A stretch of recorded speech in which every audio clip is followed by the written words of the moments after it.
about 2 o'clock if it's not already. But I'd like to thank everyone for coming out today to the program. I know everyone has busy schedules and like to recreate, but I appreciate you coming out just to hear more about our deer herd and possible management here in the near future. I'd like to introduce myself. I'm Jerry Corcoran, if you don't already know that. I manage the lakes, the bait shop, goose management, mosquito, and just about anything else related to wildlife. There was a bird stuck in the mini golf course, so last minute rescue, I guess, but it turned out to be a frog. So anyway. I don't know, maybe that's it. Unfortunately, he didn't get the memo, did he?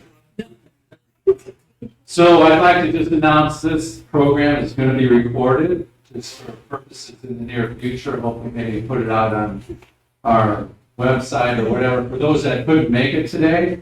So it does, just to let you know it's being recorded. So I'd like to ask you to please silence your cell phones if you haven't done so already.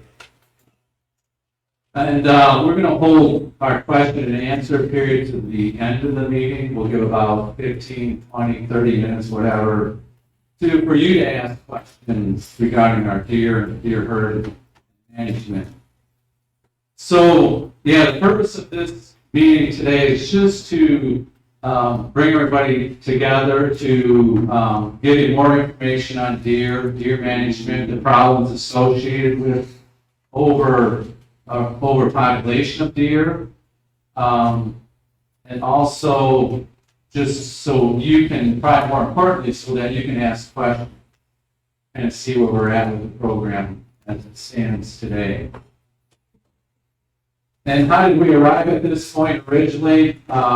We've been talking about it for a few years now, and about the need to manage deer, and just some input from other people on property relating to what they see on property as far as the numbers of deer, damage, so on and so forth. So through that, it was decided to move ahead with that, some sort of management program. The first part of that is education. So over the past 3 years or so or more, I've been putting articles in the not the Leisure Times, the Woodhaven News. And I hope those here today have read those articles. Sometimes I wonder if people do read them, but I appreciate those that do. And those are one to help educate property owners on deer management, deer problems. Hopefully they accomplish that in some way. I'll continue with those. And also at some of the section rep meetings, it's been brought up. We've talked about it the last few years about kind of where we're at with the deer management program. So, yeah. So with that said, I'm going to introduce here Mr. Tim Cruz from the Illinois Department of Natural Resources. He handles the Urban Deer Project. Well, he is the Urban Deer Project Manager for the Illinois Department of Natural Resources.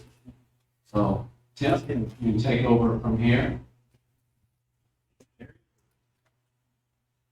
going to leave the microphone down here, but if you guys can't hear me, raise your hand or let me know and I'll pick it up and so you guys can hear me a little bit better. So I appreciate the opportunity to come out here today and talk with you guys a little bit about deer. The primary focus of my job with the Illinois Department of Natural Resources is to assist municipalities, homeowners associations, property owners associations with issues that they may be having with deer. I thought about changing the title of my slide since most of the places that I work with are more on the outskirts of Chicago, western suburbs, much more populated, much more urban. You guys are out here in this nice area in north central Illinois, far removed from places like that. But given the small lot sizes, the intrusion of the natural areas that you have here on the property, you have a lot of the same issues and a lot of the same dynamics that more urban populated areas have. And so as we get started,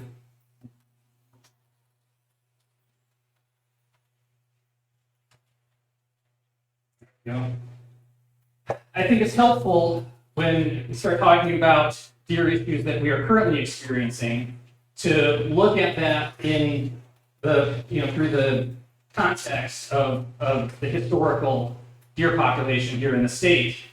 And so I'm going to start out a little bit going back to before European settlement.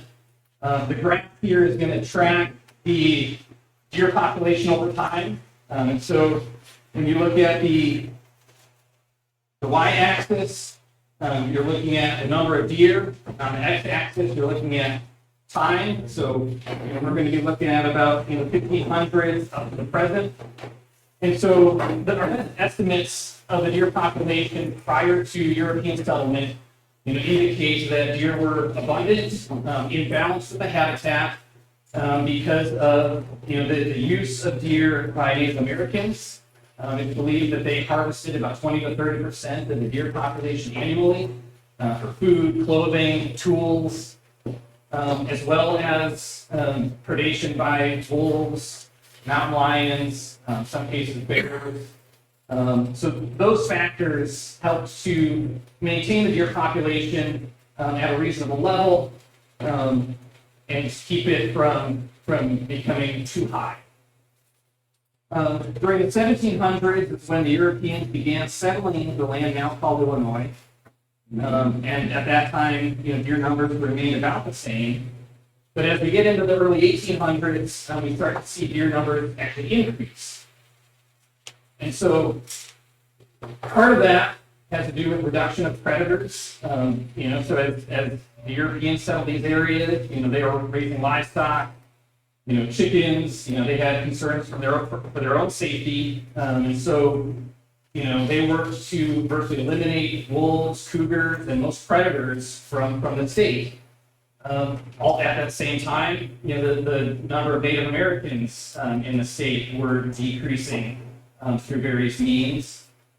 And as forests were cleared for agriculture, that created what we call edge habitat. And so you have this interspersion of agriculture, prairie, forested habitats, and deer really, really do well in those types of habitats. So, whereas you might think, well, clearing forests reduce habitat, it actually made it better for deer, and all of those factors helped their populations to begin to increase.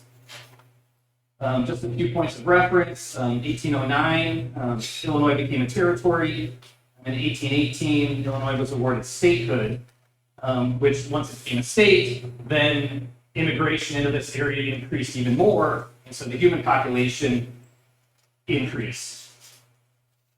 As we progressed into the mid-1800s, clearing of land for farming intensified, and so whereas before you still had that mixture of forest and agriculture and prairie lands, almost all of that was being wiped out at that point to a large extent. And so then the habitat for deer began to decline. At the same time, there was market hunting for deer. So whereas now, you can't harvest deer and then sell their meat, sell their antlers, and those types of things. Back at that time, it was a source of income for people, and so they would harvest sometimes as many deer as they could. They sell the meat, they sell the hides. It would be a source of income for them, and so that increased the pressure on the deer populations at that time. There's also unregulated hunting. So now we have a regulated hunting season where in certain areas there are quotas on a number of deer that you can take from certain counties or certain areas. At that time, there were no limits on the number of deer you could take.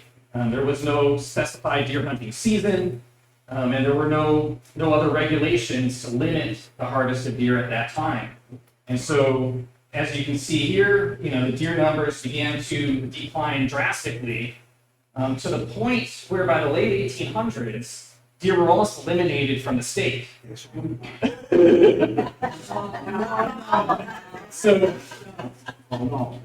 So, a lot of folks see, where we're at now, and they just assume that, the deer have always been here in large numbers, and they're just getting, the populations are just getting bigger. But deer were almost eliminated from the state by the late 1800s. And so there were only a few pockets throughout the state where some deer remained. And so it was at that point that the Illinois legislature placed a ban on deer hunting. So deer hunting was not allowed during that time, beginning in 1901. And even after that, by 1912, it was believed that the last native deer was seen in southern Illinois. It's difficult to corroborate, some of those observations, but that's what's believed. And so when we move into the middle of the mid 1900s, that ban on deer hunting remained in place. And there were efforts by the state to start rebuilding the deer herd. And so that took various forms. It took the form of captive breeding of deer in state-run game facilities. And then those deer were released in various parts of the state. There was natural breeding from likely some small remnant deer that were still remained in various parts of the state. Back then, a lot of folks, would keep deer captive. And so there were deer that escaped from captive facilities, and then immigration of deer from neighboring states into Illinois. And so we begin to see deer numbers increasing, in the early to mid 1900s.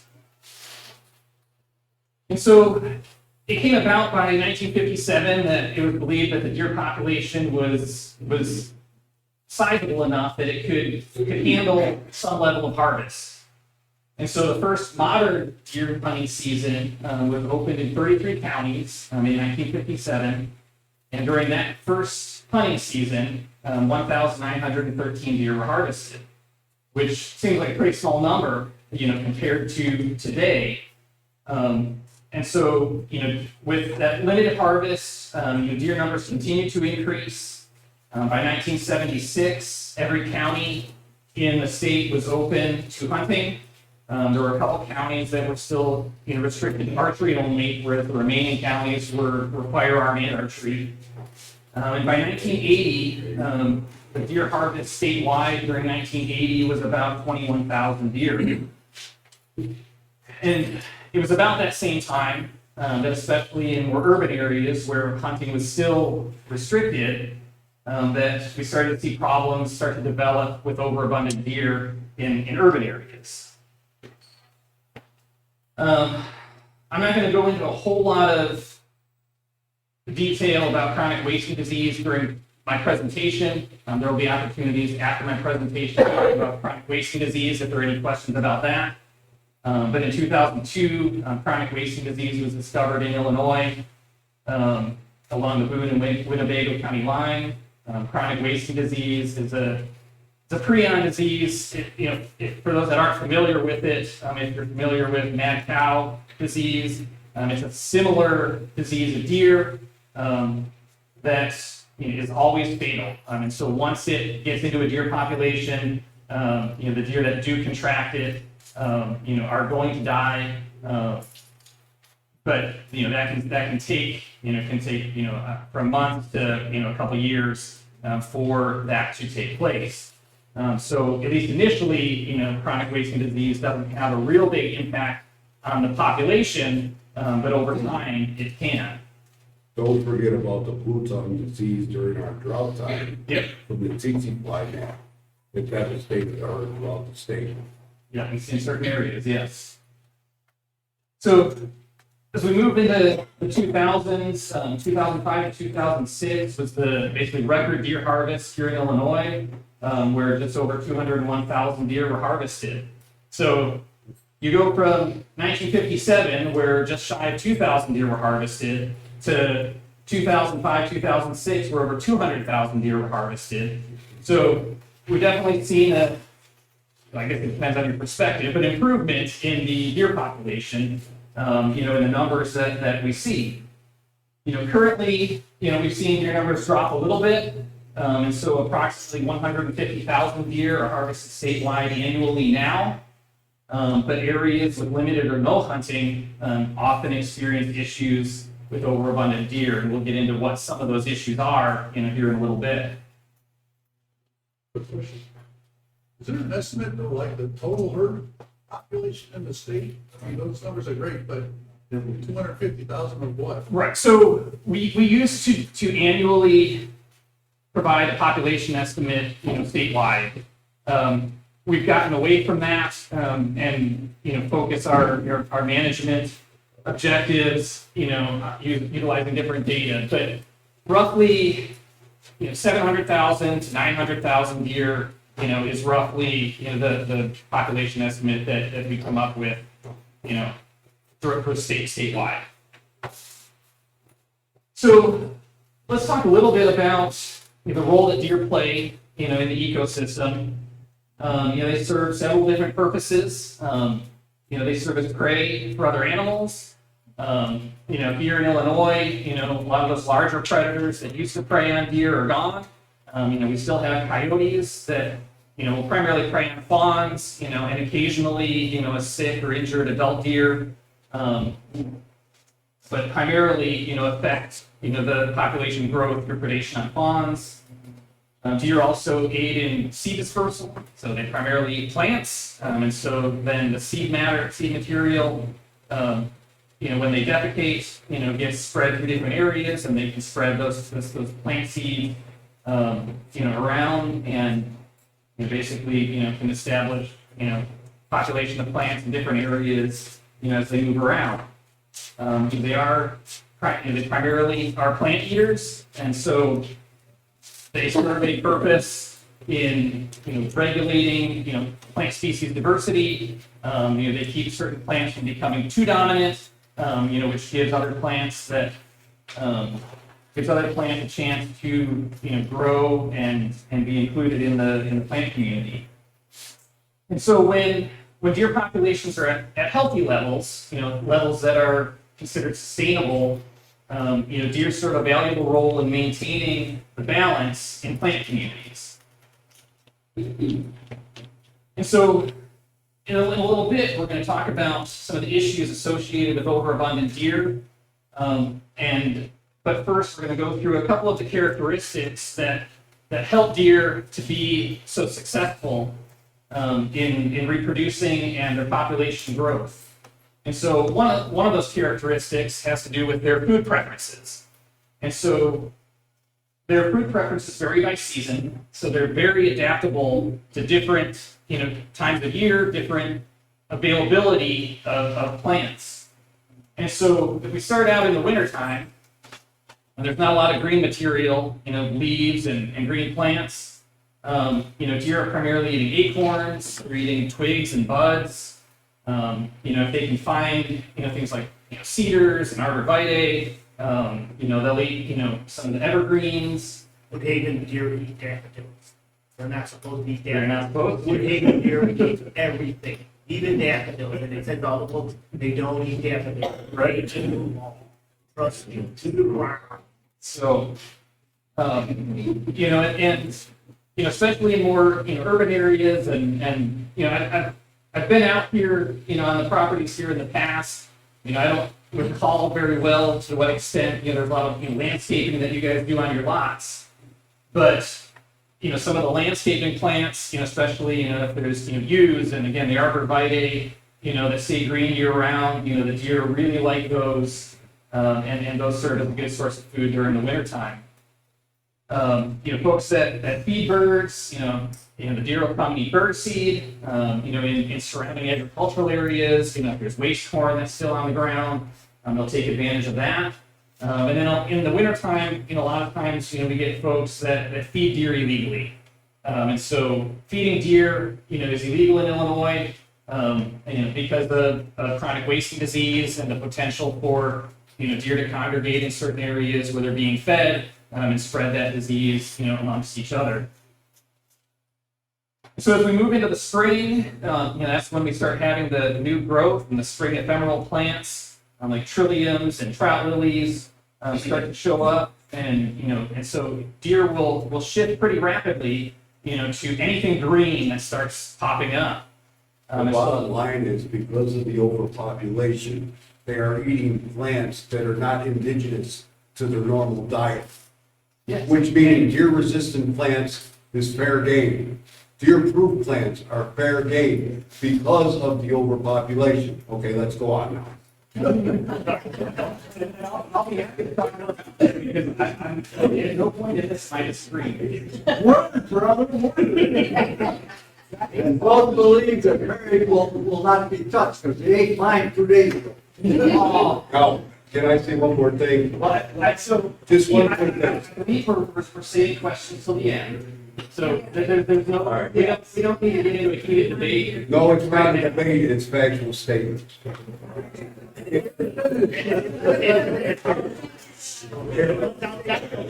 Woodhaven deer never leave Woodhaven.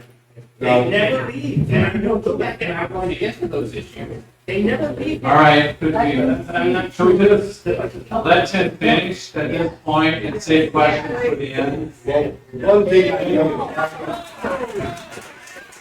One thing I know for Fridays. Now, in the areas where I hunt, they're hunted. They're hunted different numbers. Okay? None of the arborvitae's are ever touched in those areas. I'm just talking about the arborvitae. You need to know the fact. You need to know the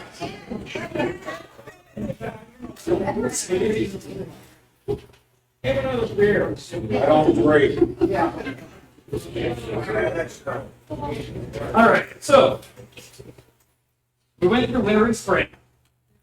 We get into summer. Again, we've got new growth on plants, deer eating wildflowers, the new growth on shrubs. In agricultural areas, corn and soybeans are coming up. And so, deer will sometimes shift their movements into those areas, take advantage of those new food sources. Landscaping still, they tend to enjoy that year round, as well as, like local, vegetable gardens.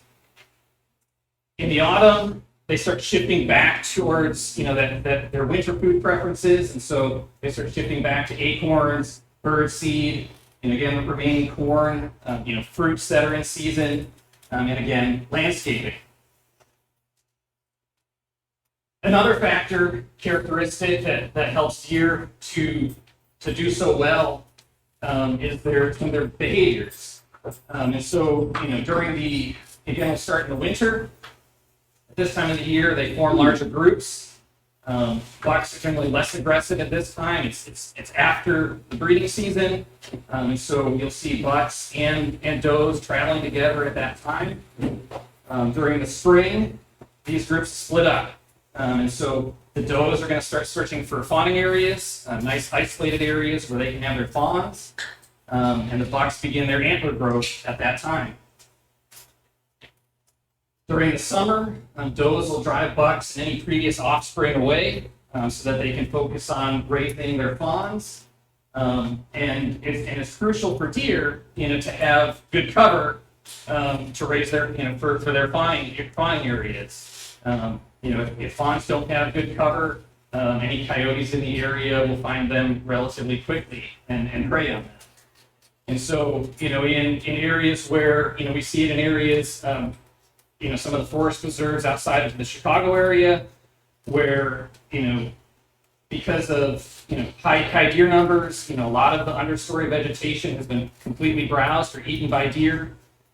They also have a lot of really closed canopy forests, and so without a lot of light penetration, down to the forest floor, you don't get a lot of, germination and regrowth of that ground layer vegetation. And so there's not a lot of good fawning habitat, it's very bare. And so in some of those areas, we see 80 to 90% of fawns preyed on by coyotes.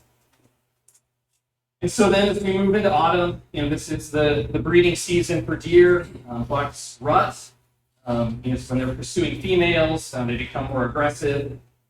We start seeing a lot of the rubs and scrapes on trees and on the ground. And so those at that time, that rubbing behavior on the trees, can cause, some, especially small shrubs and trees to die.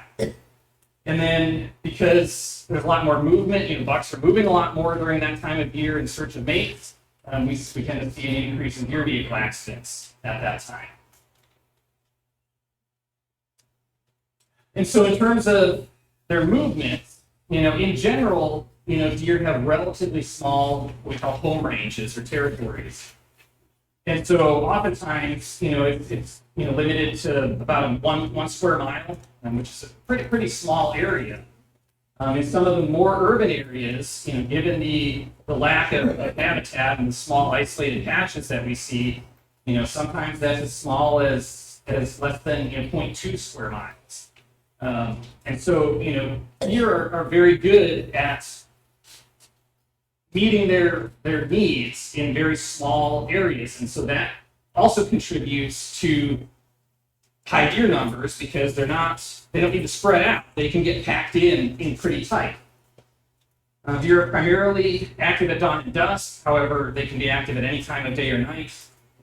They generally follow fairly predictable daily patterns.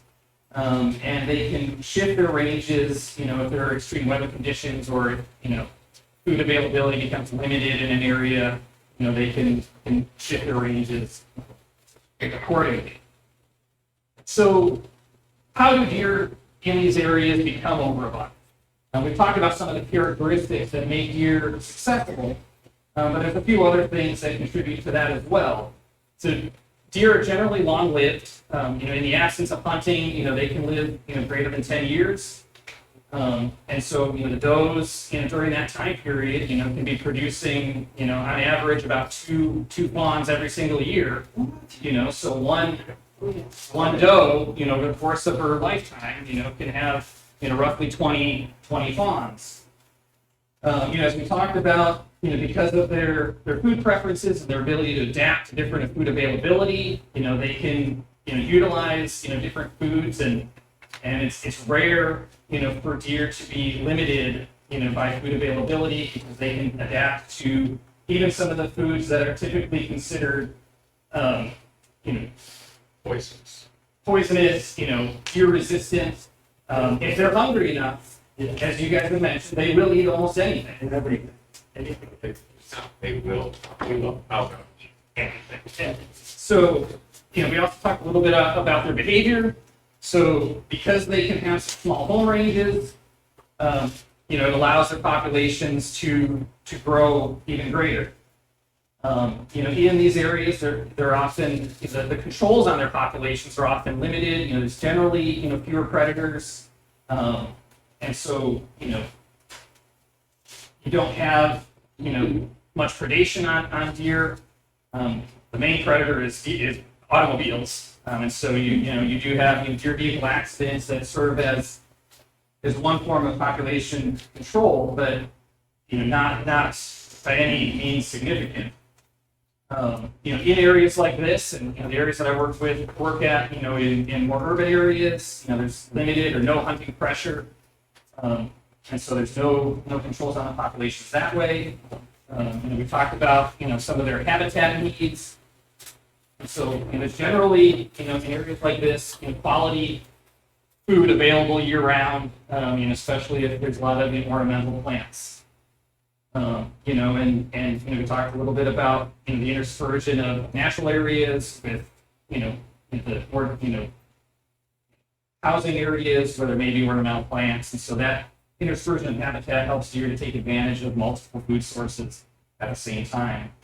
And deer are very prolific breeders. Like I gave the example, of a single doe could have 20 fawns over the course of her life, in unhunted areas.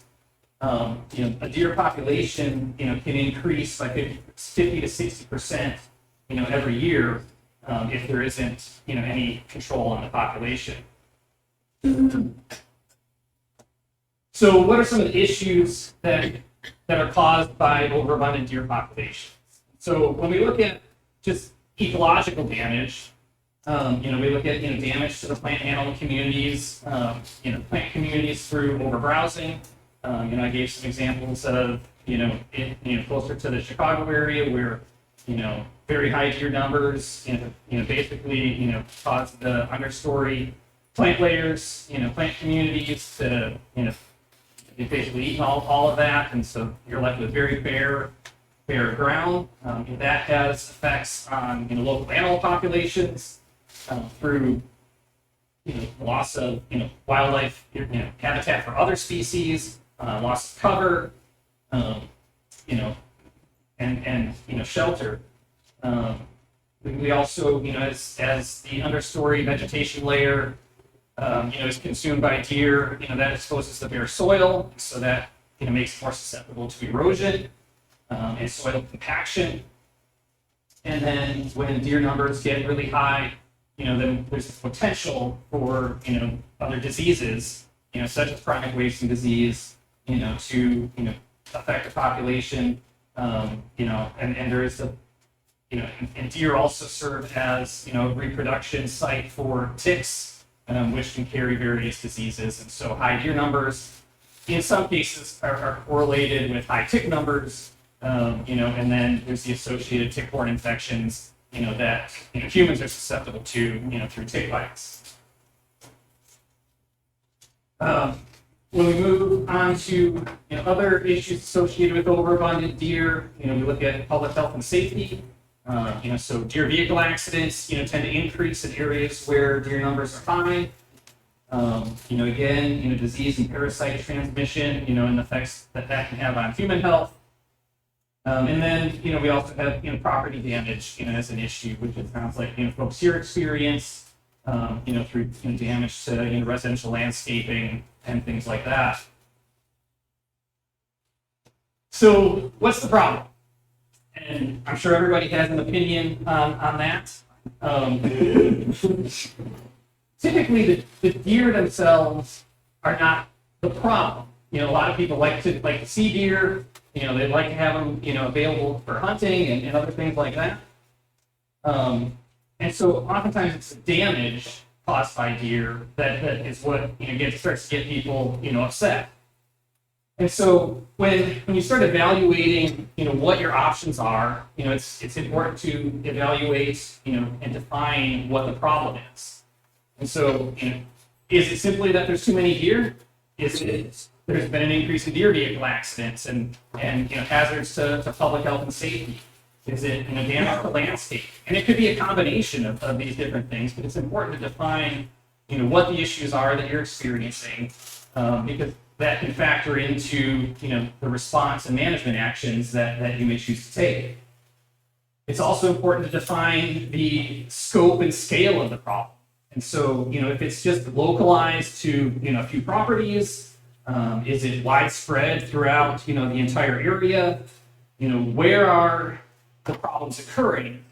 Because again, that can help you address or focus your management efforts in certain areas that may be more hotspots for deer problems than other areas. And so when you define those things, then it helps you to determine how to respond to the problem. So are non-lethal options like fencing or deterrence something that you may use? Is it population control? So some form of hunting or lethal management that would reduce deer numbers, maybe just in specific areas, or if the problem is more widespread, then you would apply it throughout the large area. But ultimately, and again, this is a matter of perspective, but the goal is to minimize the damage or the problems associated with deer without completely eliminating the deer population, which I know is up to debate in this crowd. Give us statistic on how many deer are supposed to be per square mile and how many deer we have. So let's walk through some of the options. Let's talk through some of the options for how to manage that problem, and to manage the problem with deer. And so, on individual properties, there are, there's non-lethal management that folks can do. Habitat modification, exclusion, repellents, deterrents, home remedies. I'm going to go through these in a little bit more detail. We'll also talk about in some situations they do. I'm simply providing a list of options. Number two. Hey, shit, you. So hunting, is another option that we will talk about. And then the Illinois Department of Natural Resources will also issue special deer control permits in some situations, utilizing what we consider non-traditional techniques. And I'll go into more detail about that in a little bit. So habitat modification, some of these basic things you can do: don't feed deer, don't specifically put out food for deer. Not only is it illegal, but it's going to create a bigger problem. Deer do not need supplemental food to survive. As we talked about, their food preferences are very adaptable to the different situations and times of year that they encounter. Feeding deer will often cause deer to become acclimated to human presence, which can lead to additional issues. Sometimes with deer becoming aggressive towards humans. And then, if you do choose to feed deer, take your bird feeders down, at night or times when deer may be more active in that area. Make sure you clean up any bird seed that's on the ground. And put your feeders in locations that may be difficult for you to reach. In some cases, planting plants that are considered deer resistant can be effective. Not in all cases, but in some cases it can be. And so, selecting plants that may smell bad, may not be too enjoyable for us, but it may help reduce the deer from feeding on them. Thorny and fibrous plants, deer have a difficult time digesting grasses and things like that because of the fiber content. And so those types of plants are not ones that they prefer. But if deer are hungry enough, they will eat just about anything. Yeah. So talented that don't figure out how to sit and what are And so we move from habitat modifications to exclusion. Certainly, the best way to protect landscaping is, from deer, is to keep deer out completely. Now, in a lot of the municipalities that I work with, they have fencing ordinances that restrict the height of fencing that they can put up. I'm not sure what the rules are here. That would be so that would be limited in terms of the application here. But in general, fences have to be at least 8 feet tall. Because deer can jump 6 to 8 feet. Sometimes they can clear an 8-foot fence, but not very often. Again, it's difficult, in some of these areas because of fencing ordinances or, that restrict height or restrict fencing altogether. Typically even where fencing ordinances exist, if you have a small vegetable garden or something like that, you can put up a small fence around that without there being any issue. And, in those cases, when it's a smaller area, deer are less likely to jump into a smaller area, so a shorter fence height, 5 to 6 feet is often sufficient. And you can protect individual trees or plants, with either, just a wire cage, like a wire cylinder, and then there are also various tree wraps and burlap, that you can, cover, some of your plants with, particularly in the wintertime, to prevent browsing by deer. There's a lot of repellents on the market. Some work, some don't. Some work sometimes, some work never. And so the effectiveness of those is dependent on a number of factors. Some of it depends on local deer density. So if deer densities are really high and food availability starts to get somewhat limited, then again, deer will eat just about anything. Whether it's a plant that they normally don't eat, they'll eat that. And if it's been sprayed with a repellent, they can still eat that as well. The effectiveness of repellents, also depends on the availability of other foods, the palatability, or how much the deer likes, the plant that has been sprayed with the repellent.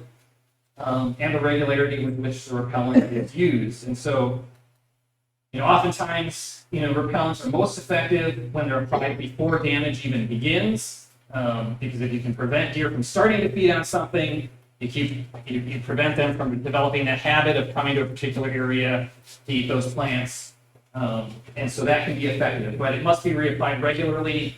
So, when you've got rain, that oftentimes washes the repellents off, so it needs to be reapplied, and it can get quite expensive, to continually be purchasing and applying repellents. Is that year round you're talking about? Or just during winter? That's year round. A lot of the repellents, may not be very effective during the wintertime in freezing temperatures. Because once they freeze, then some of the effectiveness, wears off. That's primarily for, spring, summer, landscape plantings, but, it can be effective. Some of them can be used year round. And then there are other types of deterrents that generally are not very effective, but, people have had success with them in certain situations. There's motion activated sprinklers, shocking devices that are made to look like little flowers to attract deer to them so they can try to smell them and it'll give them a zap. There's ultrasonic devices that in some cases have worked really pretty well. There's a cemetery that I work with, close to Chicago that put up a bunch of these, deer guard, ultrasonic, deer chasers in the cemetery. They work really well, except a lot of folks that came to the cemetery came to see the deer. They take the batteries out of the ultrasonic devices. And then, pretty much everybody's heard about different home remedies, like hanging deodorant soap, hanging bags of hair, blood meal, bone meal. Again, in some situations, those can be effective. Generally, they're not. No. So the next option that we're going to move to is hunting. And hunting is the primary method that the Illinois Department of Natural Resources uses for managing deer populations throughout the state. There are different hunting seasons for firearm, archery, muzzleloader. In some counties, there are late winter seasons where you can just take antlerless deer, and those, that's with the intent of trying to help control and reduce the population. And then, in some counties, you also have a chronic wasting disease season that's specifically to try to help reduce deer numbers further in those areas to reduce the spread of chronic wasting disease.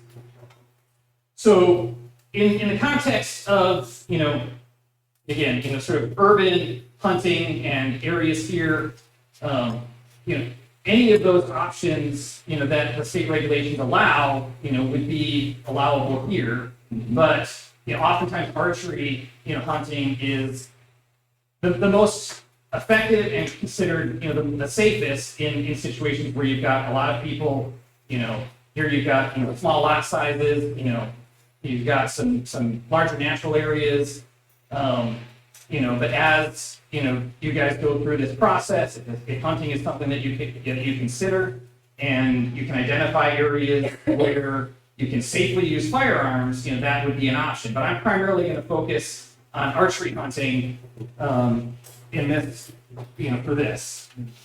And so hunting, in these areas, we often talk about what we term controlled hunts.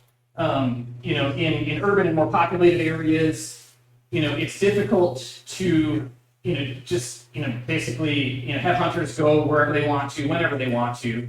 And so, as long as, so that is an option, but, it's often more effective is a controlled hunt where you still operate under the rules and regulations of a statewide hunting season.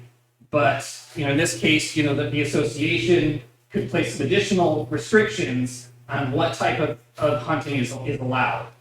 And I'll go into a little bit of detail on what that kind of looks like. But in general, hunting can be implemented, by a municipality, by homeowners association, property owners association, without any direct involvement from the Department of Natural Resources. You don't need any special permitting. Simply following the state regulations. Hunters would have to have, their permits, through the state, but the association would not have to get a permit from the state. Is that be like the nuisance act that some departments have for the keys? I'll touch a little bit on nuisance permits in a little bit. And so, any existing state hunting regulations would have to be followed, if hunting is going to take place. But when we talk about some of the additional control that can be placed, on any hunting done on, the properties, here, the owners association, can set, additional rules, that they feel would promote, safety within the association boundaries. And so that can be where, they might require participants to obtain a special permit from the association so that, they know who's hunting on the property. It could be where, that the association requires any participants have to have completed a hunter education course. In some cases, where hunts like this are conducted, an association may require prospective hunters to, pass the shooting proficiency test, so that, they can affirm, that, any prospective hunters are, are safe and proficient, with their archery equipment. And then, the association also has the ability to restrict where and when hunting activities occur. So, during the statewide hunting season, hunting can take place, every day of the week. If the association decides that, on, Saturday and Sunday, it's really busy out here, there's a lot of people, they can choose to restrict, hunting on the properties to, Monday through Friday or Monday through Thursday. Those are, different things that, can be evaluated and considered, when, if you get to that point, in evaluating this. And so the take home from that is that, any additional rules that the association may choose to place, they can be more restrictive than the statewide regulations, but they cannot be less restrictive than the statewide regulations. And so when we look at some of the advantages and disadvantages of archery hunting in situations like this, advantages are that it's generally low cost. There's very little, out-of-pocket expenses that the association would have to pay, since in situations like this, you can charge, the association could charge a reasonable fee for, hunters to hunt on the property. So, any costs could be offset, by a participation fee. Hunters, can be distributed in multiple locations, throughout the properties all at the same time. Which can, increase the effectiveness of harvesting deer on the property. And it provides a great recreational opportunity for residents that like to hunt. And the hunters can keep the deer that they shoot. Some of the disadvantages is that, the association would have relatively little control over how much time participants spend hunting. So if, folks aren't spending a lot of time out there hunting, you're likely not going to have a lot of deer harvested. And so you may not see, much of a decrease in the deer population, through that. The association also has, very little control over how many deer are harvested. And so, oftentimes, folks that, go out hunting, once they fill their freezer, and they're good for the season with the meat that they've got stored up, there's less incentive for them to continue harvesting deer, which sometimes is needed in order to, reduce the population, to a more sustainable level, or a more tolerable level. And so it can often take, many years to, achieve the desired results through archery hunting alone. That being said, it can be very effective, but a lot of that's going to depend on the level of participation, from hunters. And so the last, option that I'm going to talk about, fall into this category of what we call special deer control permits. The first one that I have on here is DRPs, or deer renewable permits. I'm just gonna give a brief description of what those are. Those are the nuisance permits that you were talking about, which are primarily issued in cases of crop depredation. So to farmers that are having, deer, damaging their corn, soybeans, things like that, that are, impacting the production, of that agriculture. And so, those permits are issued, during the time when damage is occurring. Generally, they're issued for no more than 10 deer. And the primary purpose of those is to basically, deter deer from the areas where they're causing damage during, long enough, to allow the crops to get up to a reasonable height where they're not going to be negatively impacted by deer browsing. And so, in a situation here, a permit like that likely will not be very effective or useful. So I'm going to spend the majority of the rest of the talk today on what we call deer population control permits, or DPCPs. So these are special permits that the DNR issues for use in areas where hunting is precluded due to concerns for human safety, or precluded by various federal, state, county, or municipal statutes or ordinances. And so these are the only what we call non-hunting permits that are issued for deer population reduction and control. Under these permits, we only allow what we consider field-proven effective methods, such as, and that primarily that involves either sharpshooting, and I'll go into a little more detail as we get further on about what exactly that looks like. But it would be sharpshooting deer generally over bait sites, using centerfire rifles or shotguns with slugs. In some cases, we do also allow the live capture of deer and mechanical euthanization. We don't allow for any chemical euthanization because any meat from deer collected under these programs has to be donated to food pantries. We do not allow any experimental techniques such as sterilization, contraception. We don't allow live capture and translocation of deer, so capturing deer and moving them somewhere else because of issues with disease transmission. And under these permits, we don't allow what we would consider more primitive hunting equipment, such as archery equipment, muzzle loaders. The purpose of these permits is to quickly and efficiently reduce deer numbers, and so we only allow equipment that is capable of doing that. And I guess to touch briefly on that, a lot of these permits are issued in highly populated areas. If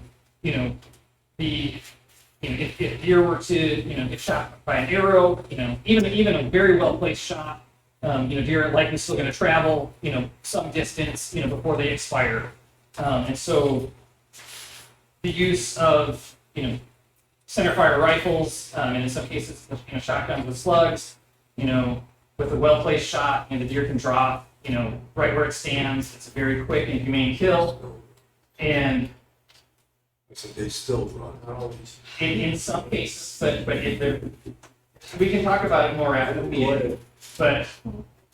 But these programs operate, and I have a lot of experience with them, and the majority of the time, the deer drop those as well. And we can talk about it more after the meeting. And so these types of permits are issued to land managing organizations, agencies, corporations, associations. They are not issued to individual private landowners. And so some examples of the types of organizations that can receive these types of permits include airport authorities, county and municipal park districts, forest preserve and conservation districts, homeowners associations, property owners associations, which would include the association here. So if a land managing organization, is interested in a deer population control permit, There's a lot more to it than what, than it to go the hunting route. And so the land manager has to develop and submit to the IDNR a management proposal, so basically a deer management plan for the property. And it's important to note that, these types of programs are considered long-term. Deer will continually reproduce, and so, if you reduce the population, one season, you've got essentially, in order to maintain whatever, benefit, you've gotten, whatever reduction in the population that you've gotten, you need to continue to remove deer, in successive years. And so, we've talked quite a bit. I'm going to go through this application relatively quick. It requires, just some basic information about the organization, an introduction problem statement, setting some goals and achievable objectives, describing the site, documenting the problem. And so this is the big part of these permits, is that the damage that's occurring has to be documented. These permits aren't issued just because, deer numbers are high. There has to be some level of damage that's being documented in order for a permit like this to be issued. So it could be deer vehicle accidents, it could be damage to landscaping, it could be ecological impacts. But all of that needs to take place. And folks that apply for these permits often invest a substantial amount of time and resources into that documentation process. The permit has to propose various methods, and procedures that would be followed, and a way for evaluating the effectiveness of the management program. Oh, to get a document, or get that permit. How many years, since we get it asked for it, how long would it take to get it? So if you guys have the documentation and prepared that permit, if you have that right now and you submitted it in September, October, and got everything else in place, you could run a program this winter. Oh, So it's not a long process that takes years to do, but one year of documenting damage, can be sufficient. thank you. And so once that application is submitted, it comes into my office. I evaluate the application based on the documented justification of damage. In some cases, I may return the application, to the applicant to revise it if there are certain things that, either I need more information or clarification on some aspects of it. If the application is rejected, then I would provide, detailed information on what information is lacking or how the application can be improved for future submittals. And then if it gets approved, then the permit would be issued. Most permit recipients of these type of permits use sharpshooting as the method of removal. And it's set up in a way where, you can contract with professional sharpshooters, you can utilize, your own staff, you can utilize volunteers. But all sharpshooters, before being allowed to work on a program like this, would have to pass a qualification test that the DNR would administer to make sure that they're proficient with their firearms, for this purpose. In addition to that, all of the locations where shooting would take place would have to be reviewed and approved by IDNR to make sure that it's safe to discharge firearms in those areas. And then, as I mentioned a little bit before, all deer taken, from these have to be processed and donated to food pantries. So unlike with hunting, where the hunters can keep their deer, in this case, the deer would have to be donated to charities. And then a summary report would have to be submitted by the association to the DNR following annually after each program. The advantages of this, that the association can basically control the actions of the shooters. They can tell them where they can go, where they can't go, when they can operate, when they can't, and they can control the intensity of the removal effort. And so those are useful in these types of situations. The disadvantages are that these programs tend to be very expensive. They can cost anywhere from on average, $200 to $600 per deer removed. The association would be responsible for all of those costs. Whether it be staff time or paying for contractors, also paying for transportation of deer to a processor and the costs of processing the deer. At the same time, shooting is generally limited to just a few sites due to any limitations that contractors may have for staff. Now, when they do that, that's done in 1 day, 2 days. I'm just not right up here, so we can we'll be able to go through questions here in just a couple of minutes. So again, just evaluating, what the problem is, what issues are being had, where, and how extensive the issues are, can help, identify, what option, may be best for managing those issues. So with that, a couple websites, down here on the bottom of the screen, that, can provide some additional information about, deer here in Illinois and how the DNR, manages the deer population. But otherwise, I'm available to take any questions. How long does this process take? What process? The actual hunt. When they do this. So to operate the deer population control permit, that depends. It depends on how many deer you choose to take. It depends on how many shooters and how they're allocated throughout the property.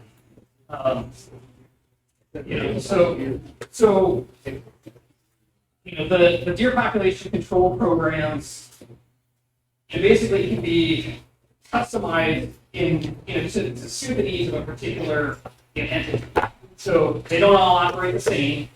Some, as I mentioned briefly, some organizations, pay, professional contractors.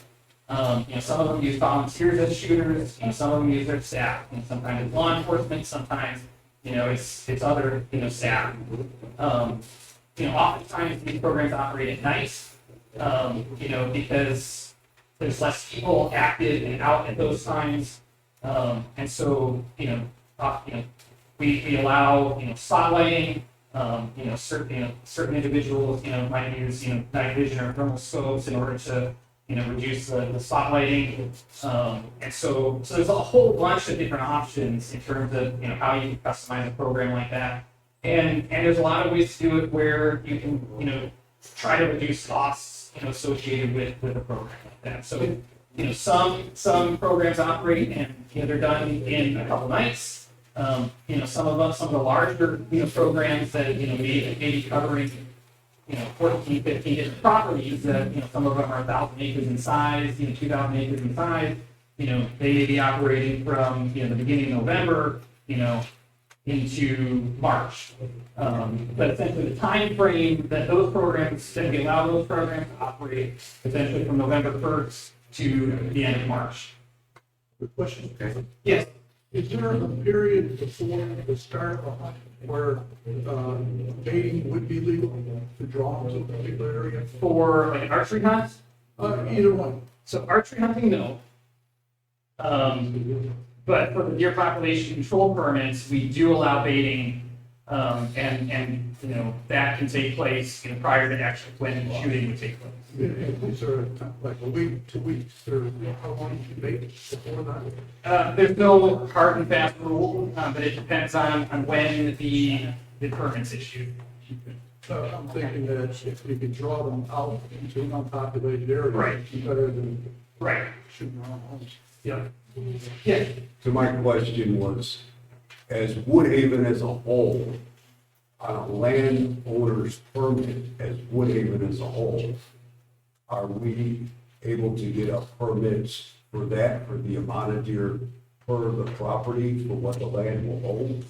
As Woodhaven as a whole, the amount of acres we have here. Now, are you referring to the deer population control permit? I'm talking about a basic landowner's permit.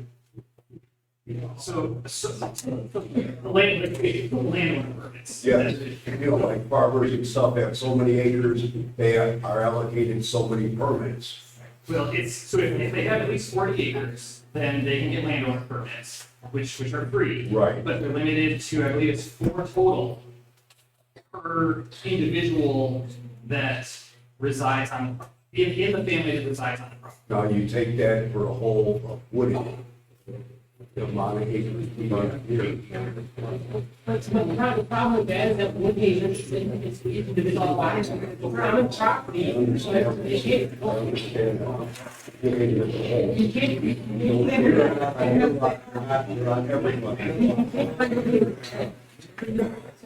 Woodhaven only has common property. Woodhaven only be eligible in one of these stuff. The DPCD permit Woodhaven would be eligible for that. Common property. It wouldn't be eligible for landowner, because there's no landowner that resides on Woodhaven property. Can we let Tim answer that question? So for your landowner permit question, that I actually don't know the answer. That would have to be directed to our permit office. It's unlikely that would work. Because I wanted to run by the state, we should go, we had to call it the there. Right. And I wanted to look at the state of Illinois, to where, the program used to go, and those who ever want to grow. As, you know, where, you say, I'm just wondering, what it is. I like that. The state, give us. Yeah, so honestly, they object to our permit office. That's a. Good question. It's a good question. It's a complicated answer. It's not one that I ever encountered. Yeah. All right, let's go on to another question, Jared, if you don't mind. Yeah. One quick question. You said baiting or feeding the deer is not allowed. Is there any time of year that you're allowed to put child support? Because I've seen it. They'll go right onto your deck. Do you have any other deck?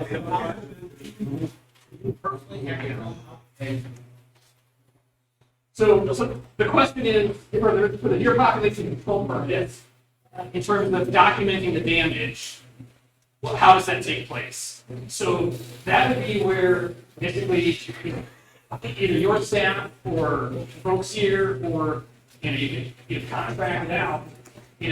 Folks would have to come in and after you identify what your damage are, and so if it's I don't know that there's a lot of deer vehicle accidents here on the property, but it's a good example to use. So if deer vehicle accidents were one of the primary issues that were being faced, then it would be documenting that damage would be essentially tallying the numbers of deer vehicle accidents. We have to have our cell phone to document the reason hostage down in the ground. And then in terms of say the landscaping damage, probably the association of that set up, some sort of method for residents to report that damage to them. And so, maybe what the documentation of the damage can look like, is, we receive, so many complaints, from residents about, damage to landscaping. And we want to reduce that, say 50% of the residents here have damage to landscaping, and, that's, if you guys consider that unacceptable, and maybe it's more. And maybe it's, so you may set an objective where we want to reduce that to where only 10% of the residents, have those issues. Because the likelihood of completely eliminating your damage is unrealistic. And so you want to set reasonable objectives, that satisfy the vast majority of folks, and for the rest that are still experiencing damage, it needs to be a little more tolerable. And so, then, so if you're just documenting, based on the number of complaints, you can, convert that into a, percentage and then, try to, state that, we want to reduce that down to. All right, we have another question back here. For Woodhaven, is it more effective to do a sharpshooting or open up for archery? The closing, how close the trailers are and limited areas that we have, is it safe to shoot a firearm compared to allowing for archery? So that's a question that I cannot answer for you. That's, as you guys work through this process, you'll have to evaluate the different options. What I will point out, and is that in these situations, where hunting is very feasible in certain areas of the property, that other property owners associations in the past have conducted a deer population control program under a permit, for 1, 2, 3 years in order to drop the deer numbers down to a level where you guys aren't experiencing the types of damage that you are. And then once you get it to that point, then implement archery hunts to work to maintain deer numbers at that lower level.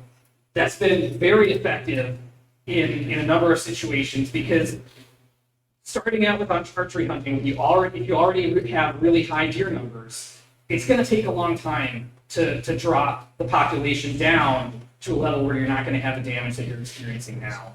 So the sharpshooting programs can help drop those numbers down fast, and then continue from there with archery hunting to maintain the progress that you've made.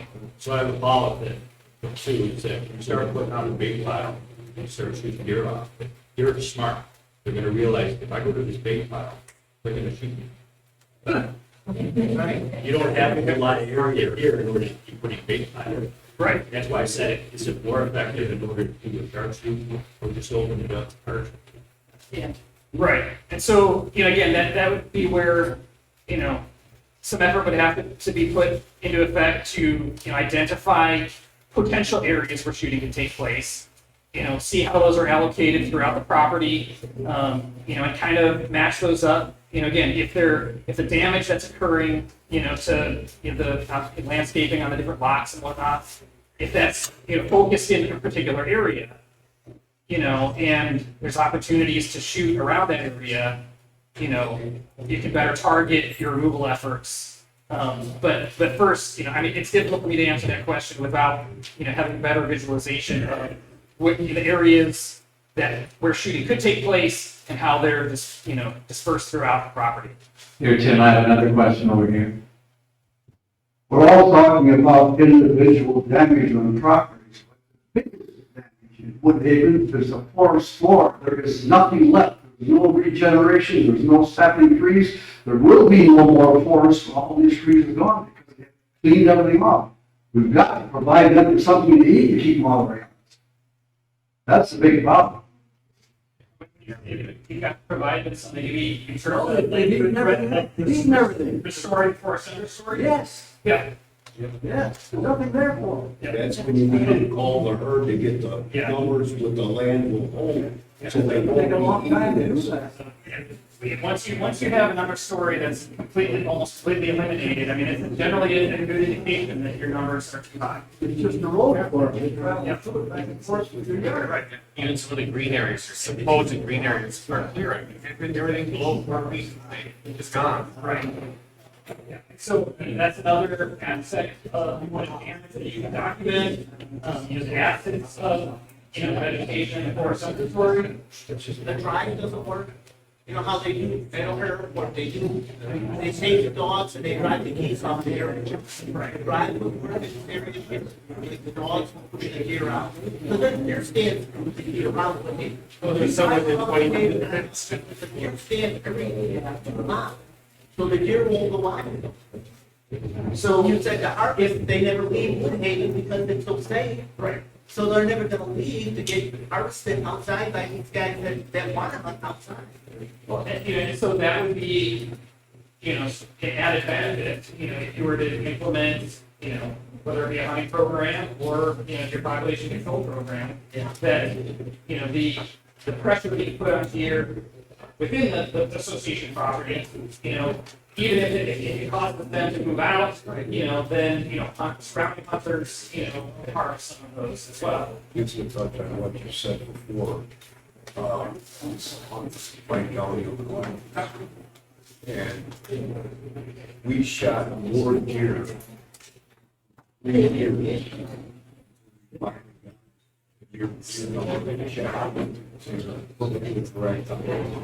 Yes, they had, Yeah, you know, they had gone through. you know, you know, it's free, you're not getting. And there's so many bulldogs right now. And stuff. We're all seeing red. That's Yeah. As well. And then some of these wild